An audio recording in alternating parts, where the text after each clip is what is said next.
My question is a bit out of the context of the discussion, but I think it's probably very, very important. I want to understand whether Professor Moyo did misappropriate Zimdef funds for whatever reason, and if he did, when is he paying back the money? Moyo, you asked me, did I misappropriate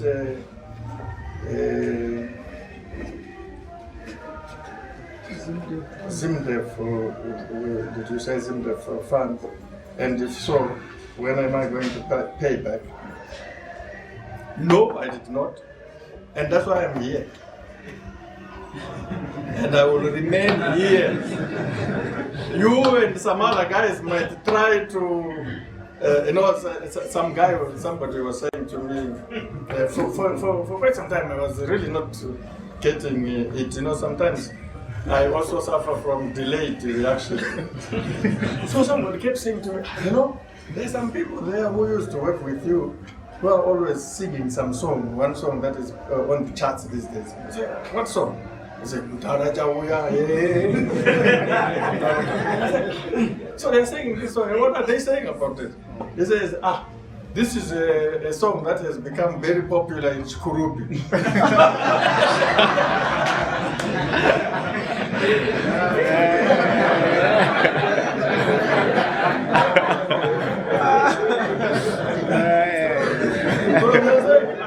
Then I said, well, I'm flattered if the guys there in Chikurubi thinking Tinimudara man.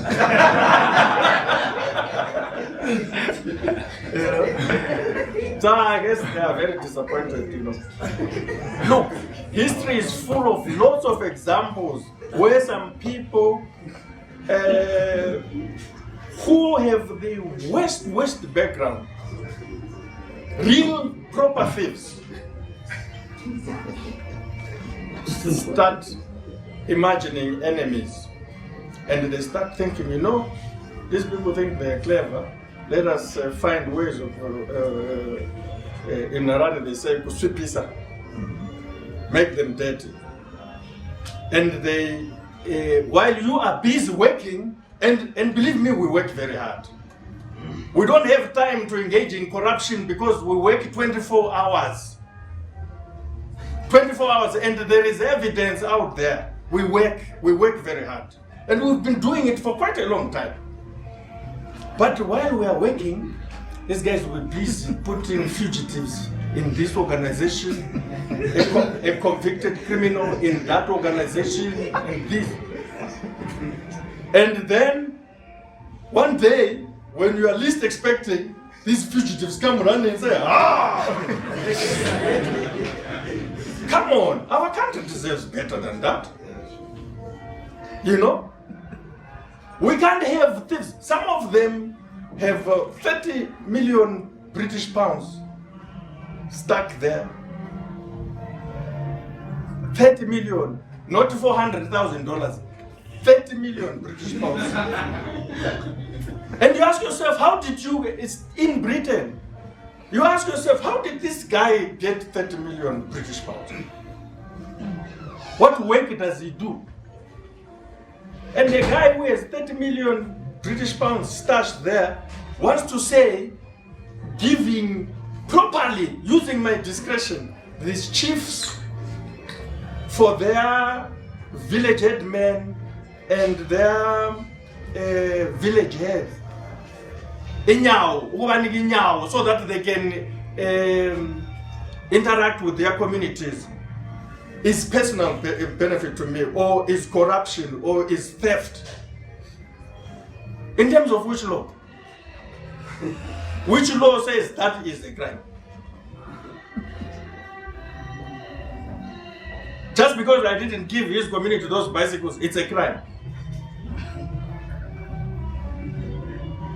I think that, the worst that can happen in a country is when, and which to me is the worst form of corruption, is to turn something that is very important. Fighting corruption is fundamental. Corruption is a cancer. But nobody should make people of Zimbabwe appear like fools, like they don't know who is corrupt. And you come, and all you want to say is it's corruption to give the people of Cholocho bicycles, and this has been done properly. I mean, I have the request. The request actually came from the council, the RDC. And you know, these guys, they're actually not even interested in the evidence, by the way.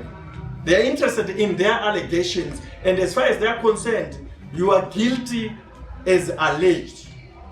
You don't have to make your case.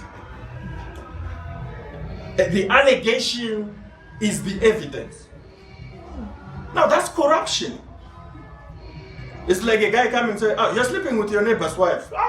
You know, the news day is calling me, "Professor Moyo, is it true that you're sleeping with your neighbor's wife?" I said, "No, I'm not." Moyo accused of sleeping with his neighbor's wife, and he denies it. But it is said that he did this, and the person saying this is some philandering fellow, you know.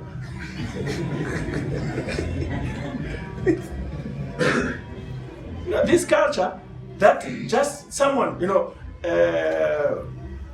you capture institutions, you put people who have no sense of morality, no sense of justice. How can a fugitive from justice have a sense of justice? You put those people, and suddenly they are out there on the loose. One of the interesting things about this country is that it's so small. Most of the people who do these kinds of things talk too much. They leave a lot of fingerprints. Like right now, just wait and see what's going to happen down the line. They told everybody. You know, the day when I went there to this place for to be interviewed, they said come to be interviewed. In fact, they were inviting me to go and arrest me, but they said come, you know, for an interview. You know. While I was there, and unfortunately for them, look, I am a student of law, so they thought I was going to go alone. No, I went there with a lawyer, a very serious lawyer, Terence Hussein. They were shocked. They kept us waiting, not knowing what to do. Chef, ana munhu wenyu wauya but ana kuya ega. So the other guy is like, ana kuya ega. Auya nani? Auya na Terence Hussein. Terence Hussein the lawyer wa president foot.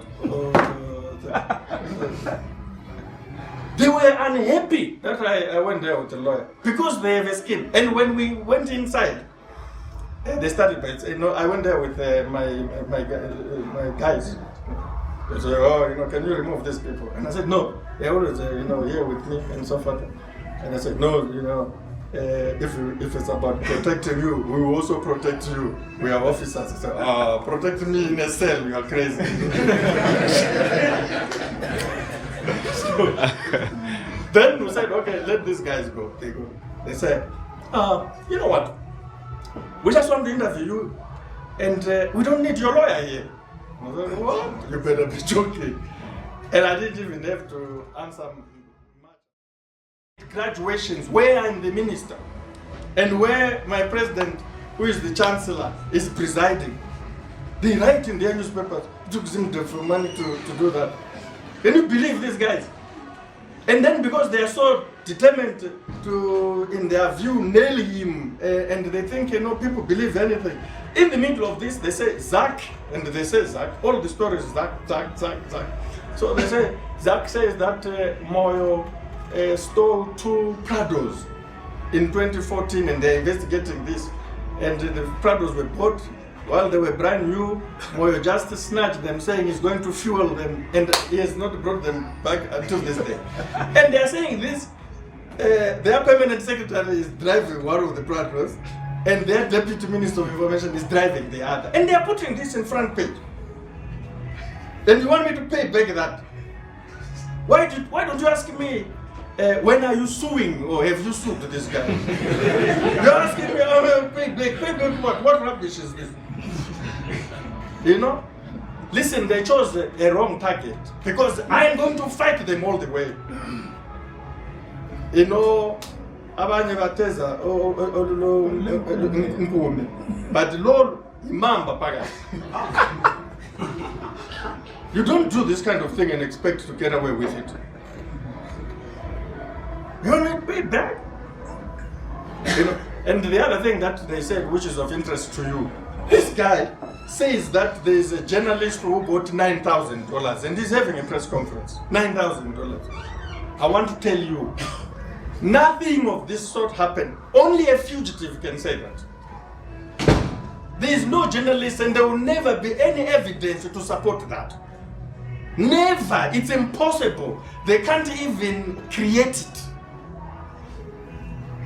And you know, we have one of the fugitives recorded telling somebody, we will not say who that somebody is, but we have the audio saying, so this somebody is asking them, but you can't do this. Do you have evidence?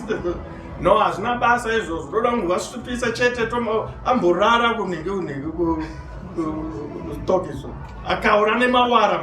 The guy is talking. Who does he think he is? As far as they were concerned, remember we're talking about an organization which is very old in terms of its creation. It is run by these people, some of them who, the fugitives joined it recently. But it has no history of a single successful prosecution. No one has been successfully prosecuted by these guys because they are criminal in their conduct. You know, some of the stuff that you're saying, why don't you go and pay? The fugitive, accompanied by one of his officers, went to Zimdef offices with no search warrant. He just went there. First he phoned the Zimdef CEO and intimidated him. Oh, I'm not going to somebody just to some account, your minister. So to is the Maria individuals. The guy says, oh, no. Then they go to his office at 5:30 p.m. and take documents on the 23rd of August. Do you think that it is lawful for somebody to come to your office and say, hi, I'm from Zag, give me this document, that document, show me this file, show me... Do you think that's the law? Is that what this country sees as justice?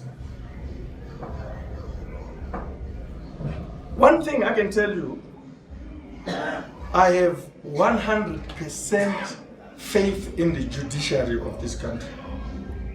My Majestic Courts, High Court, Supreme Court, and the Constitutional Court. The reason why these guys don't win or have successful prosecution is because they just do political things.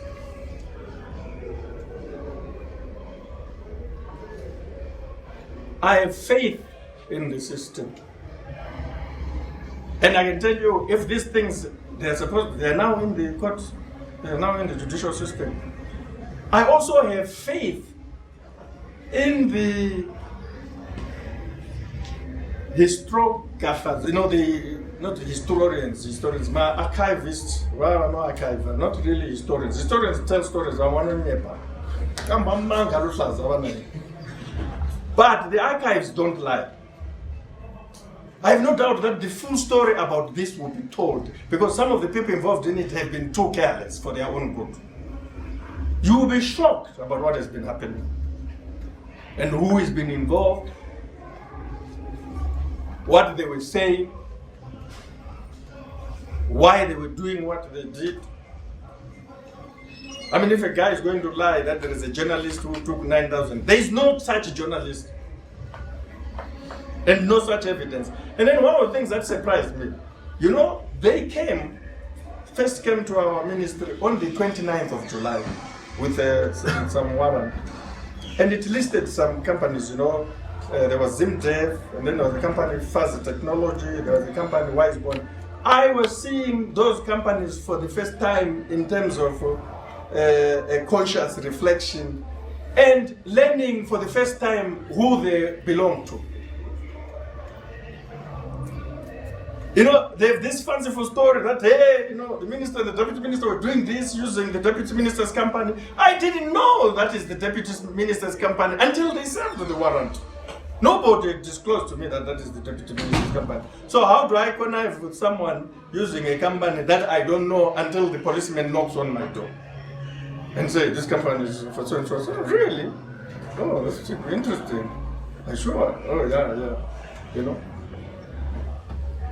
We have very careless and professional people who are prepared to do scandalous things to support people who think they are entitled to certain offices and they are being prevented from getting those offices by the shadows they see.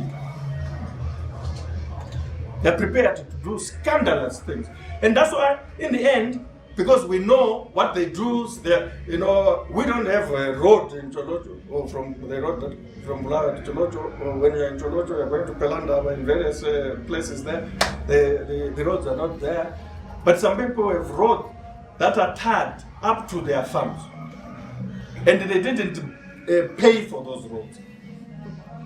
It's okay. If I dare to do that, all hell will break loose. But you know, abantu kufanele babe lenhloni, angithi? If not, ugcina usuzibuza ukuthi kanti kukhona yini okunye la. That's why you end up asking those questions. And a normal human being will ask, why are you doing this? Liyadelela yini? And then you get some other people, abanjengabo Jeff sebe joina labo futhi. Then you say, but ukhona elizamu ukukhumbuza khona yini? You see, the idea, listen, a corrupt person, a thief, is a bad person, and there is the law. And the law must follow the thief and the criminality and reach a conclusion. But what is worse, dangerous, totally unacceptable, and we don't want it in our country, is for someone to call a person a thief when they know this person is not a thief. This is what was a problem here. A dissident is a bad person, especially armed, and as was the case at the time. And they were few in number. And the law was supposed to follow. But if you are going to call someone a villager, a dissident, so that the same thing that will visit the proper dissident must visit the non-dissident, that's wrong. That's wrong. That's unacceptable. It's wrong to stigmatize people because you think they are not supporting you, and you start saying they are corrupt. And you start saying, no cent reached us. All the money went to his pocket and so forth. When you know you are lying. It's wrong to say somebody organized a demonstration against the president when you know you are lying. It's wrong. It's uncivilized, it's uncultured, and people who do that, we will fight to the bitter end with people like that. They should make no mistake about that. Nobody is afraid of anybody. Nobody. You want to take someone's liberty using lies when you are in a position to know the truth, but you are so determined to fix the person. No, these things may have been possible in some dark period, not in 2016. No.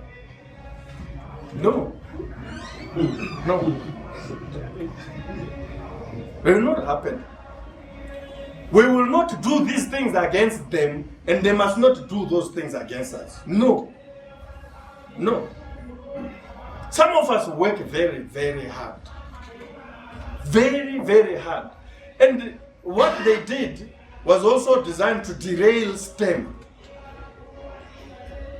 Because now, you know, you go to ZANU-PF head office, HQ, to attend Politburo. They are there. No, downstairs there, you know, when it comes out, we want to arrest them. They are at your office. They are outside your house. They are outside Parliament. That's why we end up asking them, why don't you do the same with the guys who ran away with 15 billion? Do that also. then we earn some respect. You know, what was that guy, you know, that dangerous criminal? Chidim? What was his name? Chidum. You're trying to make me like a Chidum. You're sending, you know, 10, 15, 20. What is the problem? So, no, there's nothing to pay back. Those guys, I'm suing them. Believe me, some of them no-brainer because they said, oh, Moyo admitted that they abused funds and so forth. A lot of crap. He likened himself to, what's his name? Robin Hood. Yeah. When they know, they send some fool to ask me when I explained that these things we gave the leaders and we respect our traditional leaders and we don't like having them demonized like that. You know, so I said, no, but this thing went to a respectable community. Why are you coming up with this nonsense? And the guy says, oh, so now you are likening yourself. Or no, in fact, he didn't say likening yourself. So now you are making yourself a Robin Hood of Cholocho. So, Robin Hood of Cholocho, the guy is insulting me now. So let me return this in the same currency, that it is better to be a Robin Hood than a murderer, you know, and a diamond thief, and wanted by the United Nations and so forth. I'd rather be a Robin Hood than that. But that doesn't mean I'm likening myself to a Robin Hood. You know? So there's no money to return, say. But this will be decided in court. And it will be there, Nemvura, there, until we